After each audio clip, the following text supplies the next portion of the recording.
Olá, pessoal. Nós somos alunos de Engenharia Ambiental do Instituto de Ciência e Tecnologia da Unesp de São José dos Campos. E a nossa equipe é composta por mim, Leila, pela Bárbara, a Isabela e o Stefano. Hoje nós viemos apresentar para vocês alguns itens da NBR ISO 19011 de 2018, que é uma norma de referência que foi criada para fornecer orientações em relação aos programas de auditoria.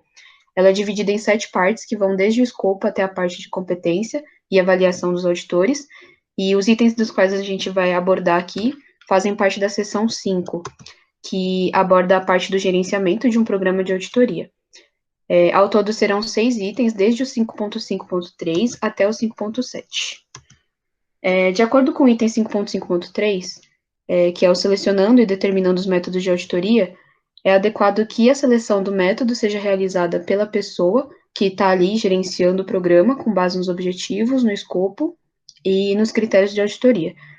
Outra coisa que ele fala é que essas auditorias podem ser realizadas tanto no local quanto de forma remota, mas que deve haver ali um equilíbrio entre a utilização desses dois métodos.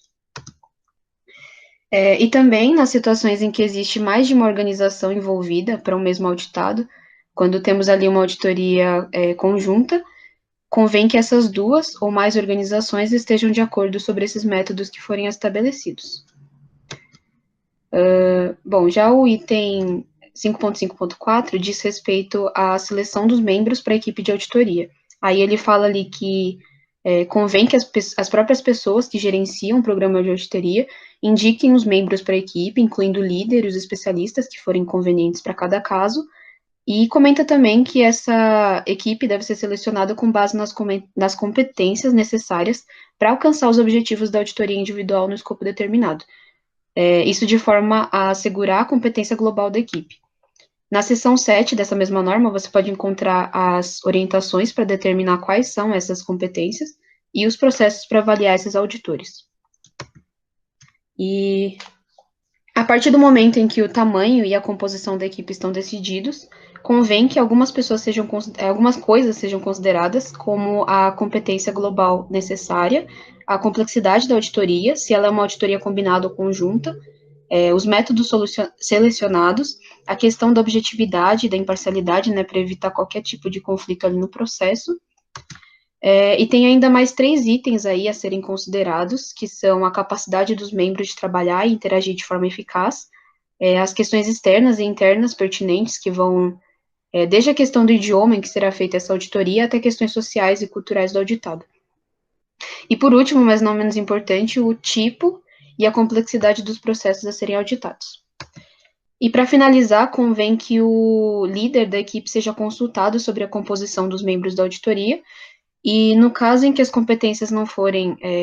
cobertas pelos auditores, convém que pelo menos tenham especialistas com essa competência para apoio da equipe.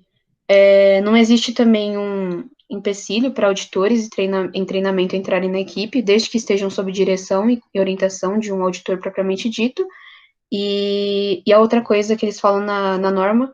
é que podem sim haver mudanças na composição da equipe, mas isso deve ser resolvido com as partes apropriadas. Agora eu vou passar a palavra para o Stefano. Agora, a gente vai tratar do item 5.5.5, que inclui a atribuição da responsabilidade para uma auditoria individual ao líder da equipe da diretoria. Então, convém que as pessoas que gerenciam a auditoria atribuam toda a responsabilidade de conduzir essa auditoria de forma individual para um líder da equipe.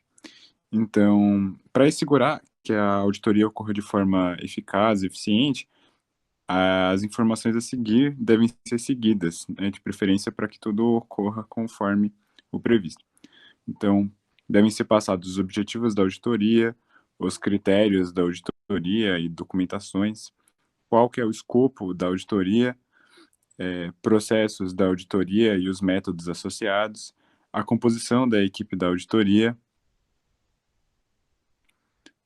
os detalhes do contato do auditado e os locais em que vão ocorrer os processos, o tempo que tudo isso vai levar, os recursos necessários para conduzir a auditoria, todas as informações necessárias para avaliar e abordar os riscos e as oportunidades também devem ser passados. Informações que apoiam os líderes da equipe da auditoria e as interações com o auditado para a eficácia do programa de auditoria. E, além disso, convém também que a informação atribuída abranja outros tópicos, como o idioma do trabalho do relato da auditoria, quando esse for diferente, né, do idioma normal do auditado, né, a saída do relato da auditoria com o requerido e a quem será distribuída, quais são os assuntos relacionados e qual que é a confidencialidade dessa auditoria e qual que é a segurança da informação. Então, também devem ser passados quaisquer arranjos de saúde e a segurança e meio ambiente para os auditores, requisitos para viagem ou acessos a locais remotos, qualquer outro requisito de segurança e autorização também deve ser passado, quaisquer ação a ser analisada criticamente, como ação de acompanhamento de uma auditoria anterior, também deve ser passado. E também outras coisas devem ser consideradas, como a coordenação com outras atividades de auditoria, como, por exemplo, quando equipes diferentes estão auditando processos similares ou relacionados a diferentes locais, no caso da auditoria conjunta, ou também quando uma auditoria conjunta for conduzida, é importante que alcancem o acordo entre essas organizações para que essas auditorias sejam conduzidas e que também as responsabilidades específicas de cada parte, particularmente em relação à autoridade do líder de equipe indicado pela auditoria.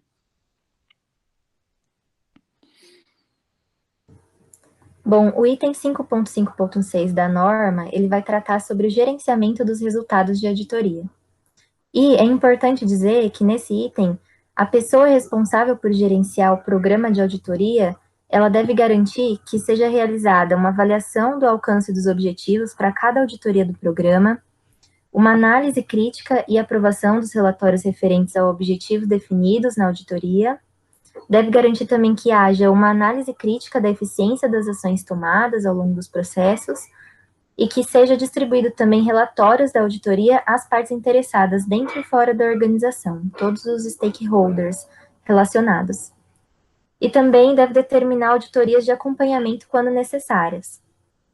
O gerente do programa de auditoria, ele deve levar em consideração a comunicação dos resultados de auditoria e das melhores práticas a outras áreas da organização, quando pertinente.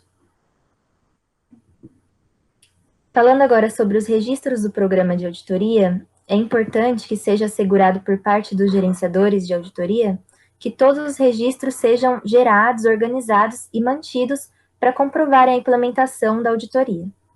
Bom, e esses registros, eles podem ser relacionados ao programa de auditoria, a cada uma das auditorias realizadas e também à equipe de auditoria.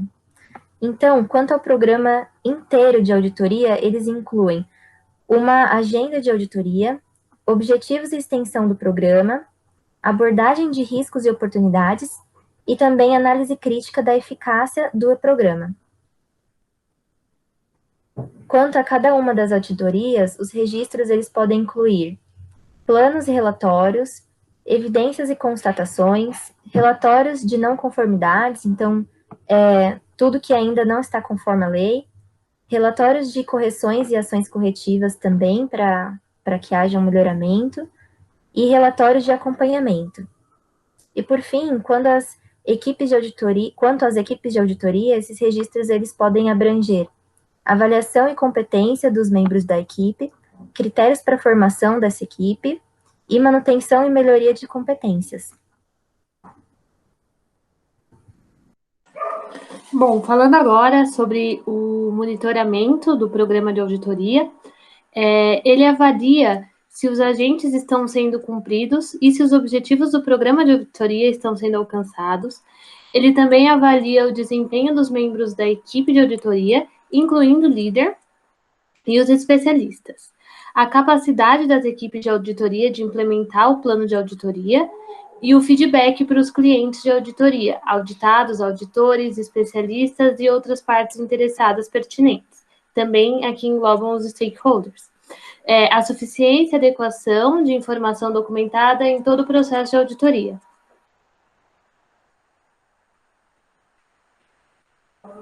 Os fatores que podem indicar a necessidade de se modificar algo no programa de auditoria, eles incluem a constatação de auditoria, o nível demonstrado de eficiência e maturidade do sistema de gestão auditado, a eficácia do programa de auditoria, o escopo de auditoria ou escopo do programa de auditoria, o sistema de gestão do auditado, normas e outros requisitos com os quais a organização está comprometida, fornecedores externos, conflitos de interesse e os requisitos do cliente da auditoria. O item 5.7, ele fala da análise crítica e do melhoramento do programa de auditoria. E convém às pessoas que gerenciam o programa de auditoria assegurarem que a análise crítica da implementação global do programa de auditoria esteja sendo feita, bem como a identificação das áreas e oportunidades para melhoria, as operações de mudanças do programa de auditoria, se necessário, e também a análise crítica do desenvolvimento profissional contínuo dos auditores. Os relatos dos resultados do programa de auditoria, análise crítica do cliente de auditoria e partes interessadas pertinentes também devem ser assegurados. Bom, convém que a análise crítica do programa de auditoria considere que os resultados e tendências do monitoramento do programa de auditoria, também a conformidade com os processos do programa e as informações documentadas, a necessidade e expectativa em evolução de partes interessadas, os registros do programa de auditoria, os métodos novos, alternativos, e tanto para a auditoria quanto para avaliar os auditores, a eficácia de ações para abordar os riscos e oportunidades, e questões internas e externas também. E as questões de confidencialidade e segurança de informações ao programa de auditoria. É isso, agradecemos, e caso fique alguma dúvida, vocês podem entrar em contato com qualquer um dos membros do nosso grupo. Muito obrigada.